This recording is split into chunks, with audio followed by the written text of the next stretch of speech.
बड़े अफसोस की बात है जब इंसानी जानें ज़ाया होती हैं तो बड़ा अफसोस होता है। अल्लाह करे कि ऐसी यहाँ जो है नौबत ना आए, हम हमेशा दुआ करते हैं। लेकिन अफसोस इस बात का भी है कि आप लोग ये सब कुछ देखते भी हैं, जानते भी हैं। जब ऐसे वाक़ात होते हैं तो आप इलेक्टेड गवर्नमेंट के पास आते हैं और उनको जवाबदेह बनाते हैं। आपको ये समझना चाहिए कि ये सब सवालात आपको एलजी साहब से पूछने चाहिए थे कि जब सिक्योरिटी की रिव्यू मीटिंग होती है, जब सिक्योरिटी के मामलात तय करने होते हैं, तब इलेक्टेड गवर्नमेंट को तो कॉन्फिडेंस में नहीं लिया जाता है। अभी तो आपने देखा कल ही दिल्ली में जब मीटिंग हुई, चीफ मिनिस्टर साहब को तो उसमें मदऊ नहीं किया गया। क्या ज़मीनी हक़ाइक़ हैं, क्या उसमें ब्रीफिंग है, क्या हालात यहाँ बने हुए हैं, इसके बारे में वो इलेक्टेड जो है चीफ मिनिस्टर साहब से कोई रब्ता नहीं करते हैं। तो यही एक वजह है कि हम कहते हैं कि इस जम्मू कश्मीर रियासत को रियासत का दर्जा वापस मिलना चाहिए और इससे एक जो है यूनिफॉर्म एक्शन होगा इन सब चीज़ों पे और जवाबदेही भी उसी चीज़ की होगी। अगर हमने कोई हमसे कोई कोताही रही होती तो हम आपके पास जवाबदेह हैं। जब हमको इस मामले में न सलाह मशवरे में हम शामिल हैं, न हम इसको डिसीजन मेकिंग में शामिल हैं, न इसको ग्राउंड पे अमलाने में हमारा कोई दस्तरस्त है, तो हम किस बात की जवाबदेही दें। हम फिर से यहाँ दोहराना चाहते हैं कि जम्मू कश्मीर के लिए रियासत का दर्जा बहुत ज़रूरी है। आप देखिए, एक तरफ से लॉ एंड ऑर्डर सिचुएशन की जो दावा कर रहे थे कि बिल्कुल जो सुकून हो गया है, सब कुछ ठीक है, तो उसके बरक्स ग्राउंड पे जो है हालात दिखते हैं। फिर पकड़ दकड़ की बात हो रही है। एलिनेट करके लोगों से जो है मामला हल नहीं होगा और इलेक्टेड गवर्नमेंट लोगों को एलिनेट नहीं करती है, लोगों को जोड़ने की कोशिश करती है। हम हमेशा हमारी कोशिश रही है, जब चीफ मिनिस्टर साहब पहले भी सरकार में थे तो कोशिश की गई कि लोगों को जोड़ा जाए, लोगों के जो है जो मरहम जो होना चाहिए हमारी तरफ से वो मिलना चाहिए और जो कोई भी इस किस्म के वाक़ात में मुलव्वस हो उसकी जवाबदेही होनी चाहिए।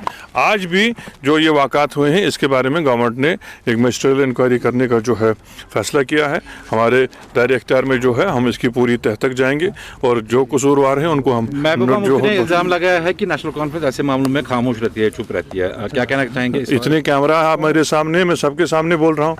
अगर खामोश रहा होता तो मैं शायद आपको मिलता ही नहीं। वो क्या कहते हैं मैं उसका जवाब दे नहीं हूँ, लेकिन मैंने अपनी पोजीशन और हमारी सरकार की पोजीशन आपके सामने रखी है कि ये बहुत अफसोसनाक वाक़ा है और ये सब मामला जो है बड़ी तशवीश के मामलात हैं। जम्मू कश्मीर के साथ इस तरह खेला नहीं जाएगा और खेलना नहीं चाहिए। यहाँ रियासत का दर्जा हम कोई ज़ाती मकसद के लिए नहीं मांगते, लेकिन इन्हीं हालात की वजह से मांगते हैं कि यहाँ जो है डिसीजन मेकिंग एक जगह पे हो। चीफ मिनिस्टर साहब जो बाख्तियार हैं और चीफ मिनिस्टर हमारे इलेक्टेड हैं, ये कोई सिलेक्टेड नहीं है कि बाहर से आए हुए हैं और इनको यहाँ कुर्सी पे बिठाया गया। इनको यहाँ का लोगों ने मैंडेट दिया है और जवाबदेही भी हमारे पास लोगों की है।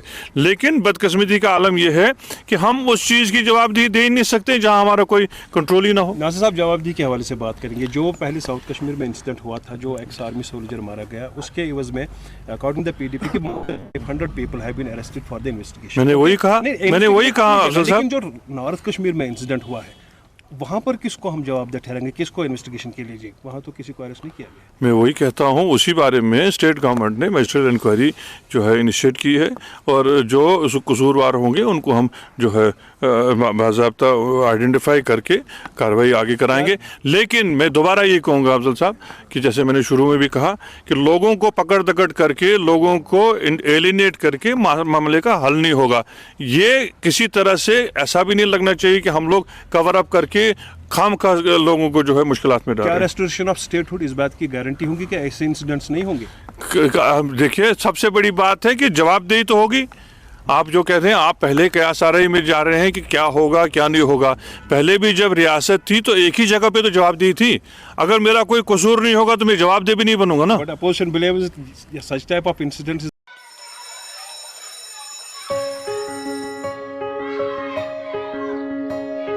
Schools play a critical role in molding a child into a responsible and progressive global citizen. A good education empowers a child with infinite opportunities to discover and innovate. Over the past few decades, of all the innovations that have taken place all across the world, how many can India lay claim to? Perhaps not many. rather than being pushed to master existing texts. Students must be encouraged to learn, unlearn, and critically evaluate everything they observe through the formative years of their education. Shri Educare was formed out of a commitment to expand SEL's reach of providing quality Indian education. It is essentially engaged in setting up schools from preschool to K-12 at both national and international levels. Jammu Kashmir की खबरों के लिए जुड़े रहिए GK update के साथ।